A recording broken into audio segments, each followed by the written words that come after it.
Missed by 8 Inches by Lionel D'Souza is a saga of two friends from a remote Indian town, whose journey leads them to manage U.S. Army facilities in a war zone. The core of the narrative is the tragic demise of one friend and the wrongful accusation of the other for leading him to his death. More than a story of loss and injustice, the book is a testament to the unyielding strength of their friendship, detailing their solidarity, shared laughter, and mutual support amid danger. It is a tribute to the unsung civilian contractors who work defenseless in war zones, sacrificing their lives, and whose stories of courage and sacrifice are often untold. Readers will journey with the two friends, witnessing the strength of their bond and the weight of their sacrifices. Please watch the previous chapters to help better understand Chapter 14. We are now moving to Chapter 14, titled Route to the Base from Missed by 8 Inches, authored by Lionel D'Souza. We had traversed halfway to Bangalore when the network flickered back to life, unleashing a deluge of pending SMS notifications from both the base and Neil. The sudden influx of messages was overwhelming, each one carrying a sense of urgency. Without hesitation, I reached out to Neil, updating him on my current location and affirming my imminent departure. Neil's response was laden with urgency. This was no mere drill. An assembly of over 7,000 troops was anticipated, and even Oliver, typically unflappable, was showing signs of strain amidst the winter chill. The gravity of the situation was clear, and I knew that time was of the essence. I assured Neil that Andrew and I would promptly return to the base. The thought of the impending assembly and the challenges it would bring weighed heavily on my mind. The winter chill added to the tension, making the journey back feel even more pressing. As we continued our drive, my thoughts raced. The responsibility of managing such a large assembly was daunting, but I knew that with Andrew by my side, we could handle it. Our years of experience and the trust we had built with our team would be crucial in navigating this situation. Next, I contacted Andrew, who disclosed his travel itinerary to Abu Dhabi, which was initially planned with layovers in Mangalore and Mumbai. Understanding the urgency of the situation, I requested him to book a direct flight for me from Bangalore to Abu Dhabi. Andrew, always reliable and efficient, assured me that he would handle it and promised to revert with the details as soon as possible. As I waited for his response, my mind raced with thoughts of the impending assembly and the responsibilities that awaited us at the base. The need for a direct flight was crucial to ensure that I could return promptly and assist in managing the situation. As we continued our drive, Andrew relayed the unfortunate news. Direct flights were fully booked, leaving no seats available. The disappointment was evident in his voice, but he quickly shifted to a more hopeful tone. He had managed to secure an alternative route for me. Instead of a direct flight, I would be traveling from Bangalore to Delhi, and then from Delhi to Abu Dhabi. The urgency of the situation was palpable. My flight to Delhi was scheduled for 2,200 hours that very night, leaving me with little time to prepare.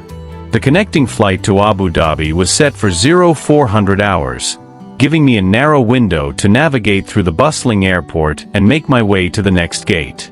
The tight schedule added a layer of stress, but I was grateful for Andrew's quick thinking and resourcefulness in finding a solution amidst the chaos. Upon reaching Bangalore, the tension in the air was palpable. My wife's apprehension about my departure to the base was evident in her eyes and the way she clung to me during our brief farewell.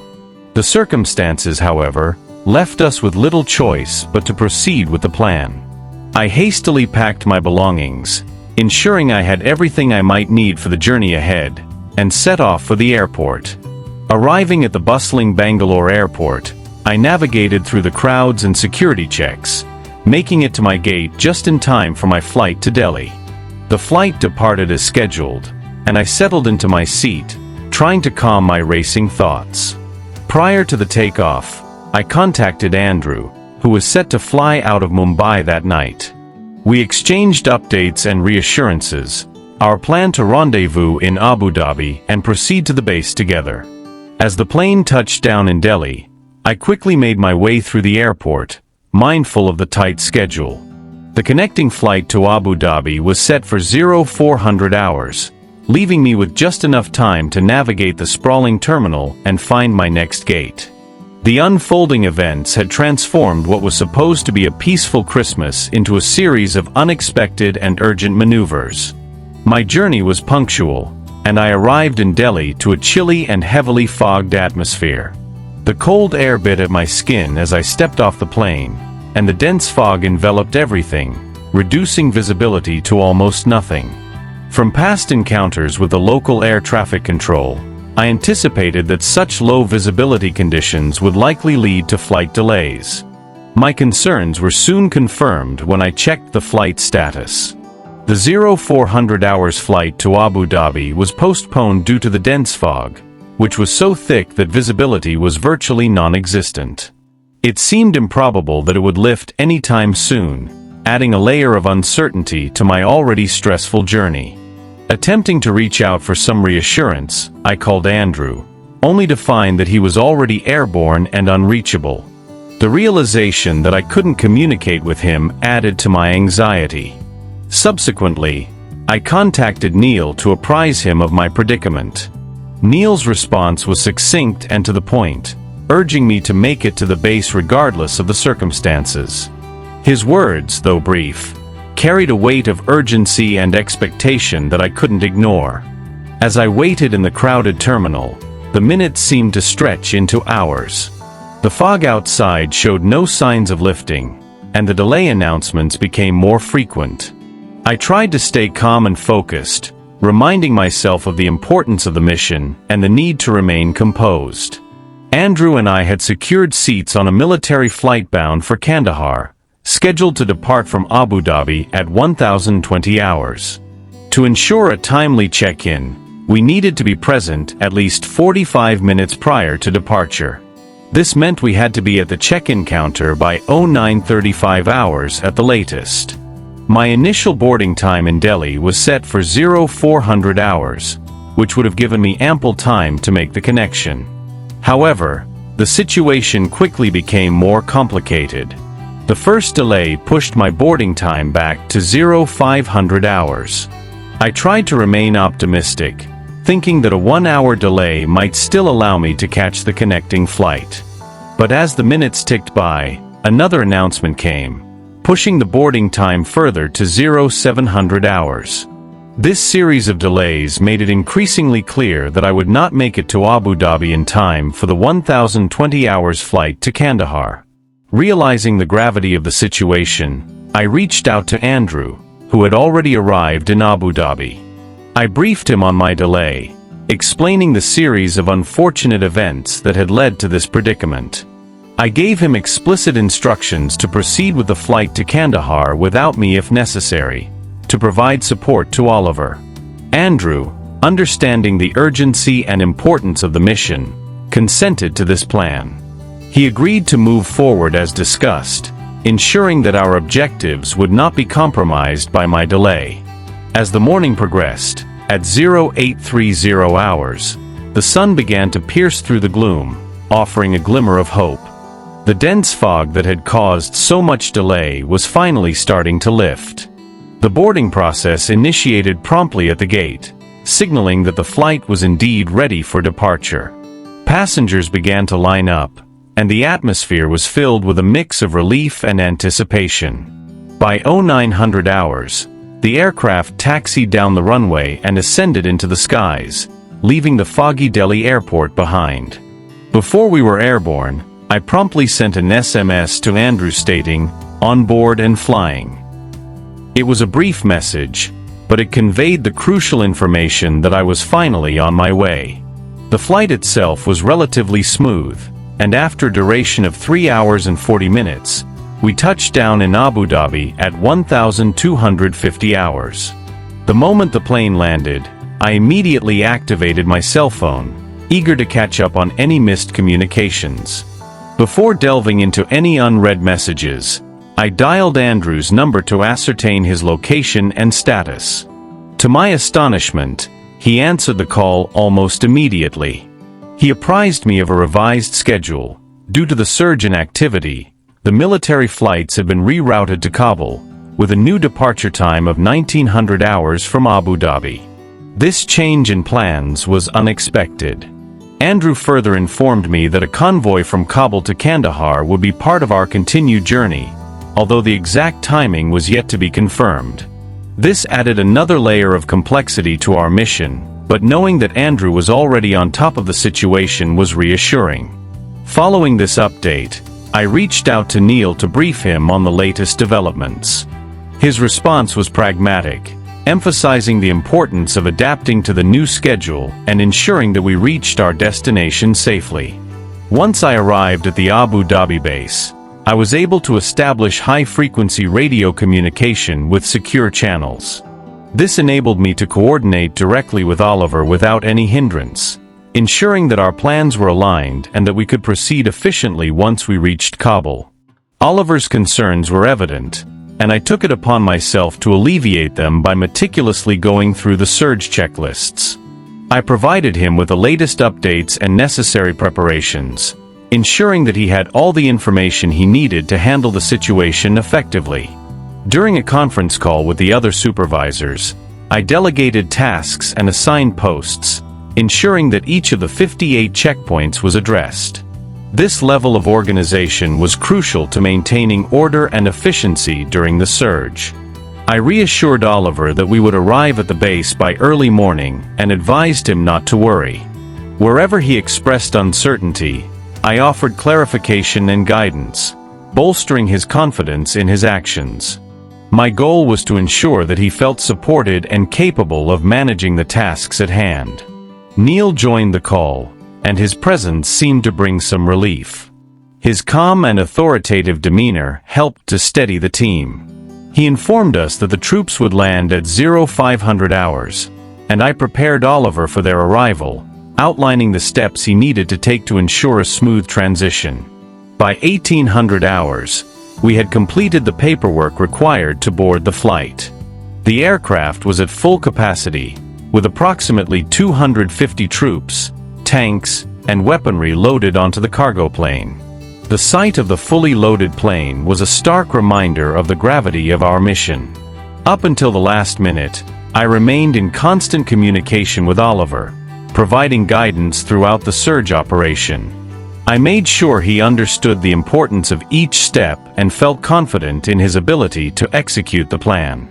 The aircraft departed as scheduled at 1900 hours, embarking on a 3-hour journey to the Kabul base. As the plane ascended into the night sky, during this time, I was out of contact with the base, unable to communicate for the duration of the flight. Andrew was my constant companion throughout the flight. He sat beside me, engrossed in his book, occasionally glancing up to meticulously record our progress against the checklist.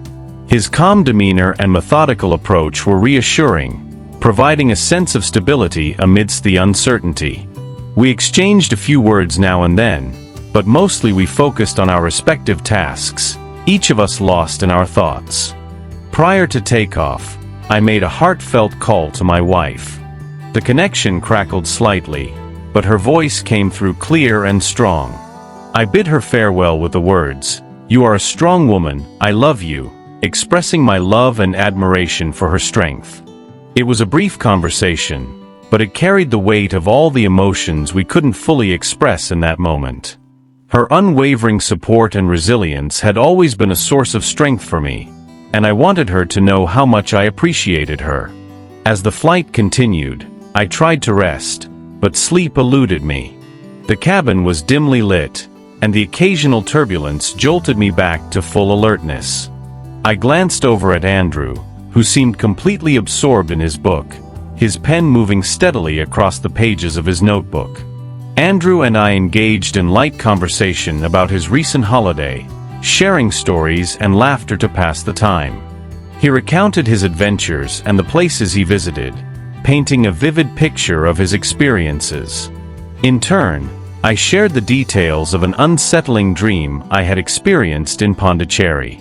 The dream had left a lingering sense of unease, and talking about it seemed to lighten the mood, providing a brief distraction from the tension of our journey.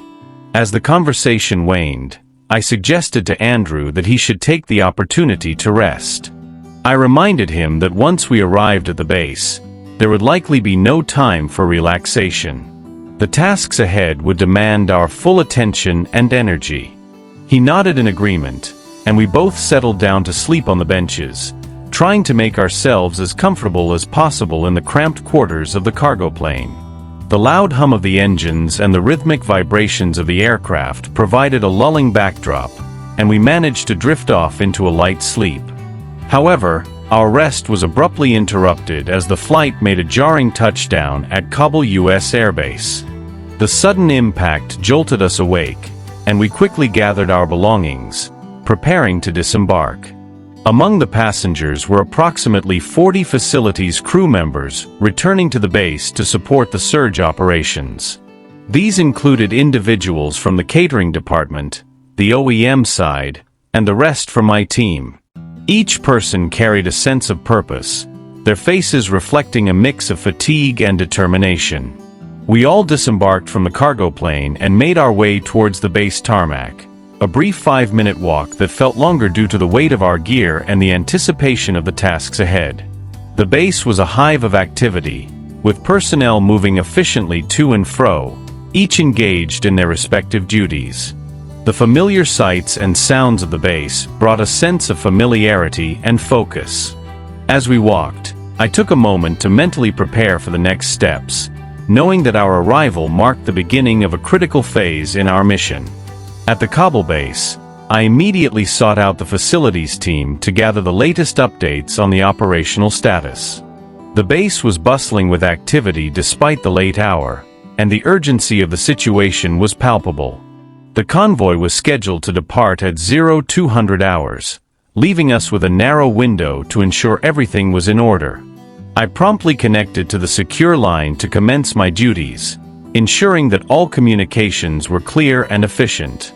Meanwhile, Andrew lent his support to various other departments, offering his expertise wherever it was needed.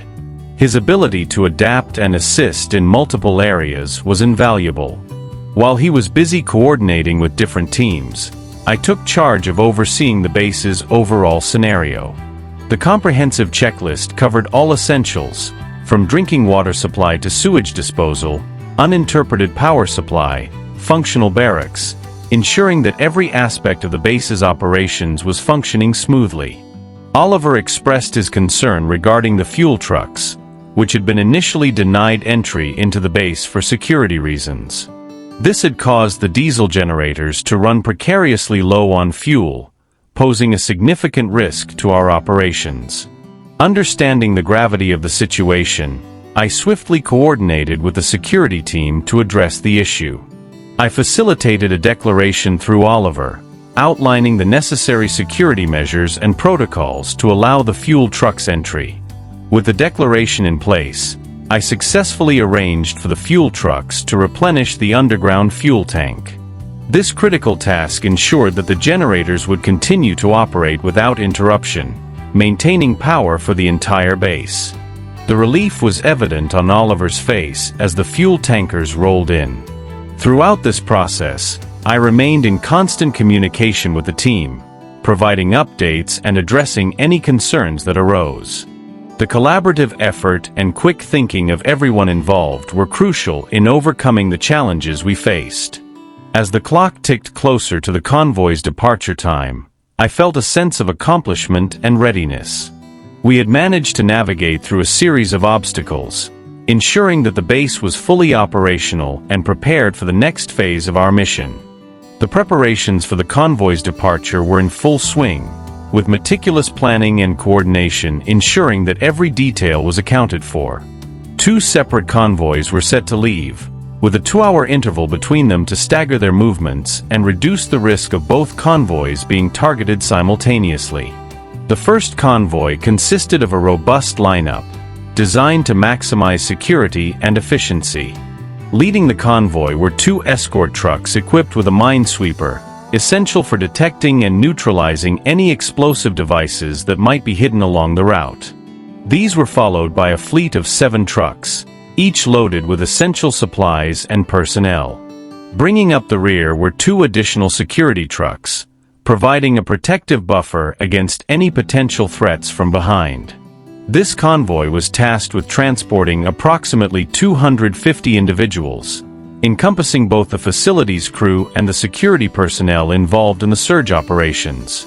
The objective was to reach Kandahar by the following day's noon, accounting for the 9-hour road journey through potentially hostile territory.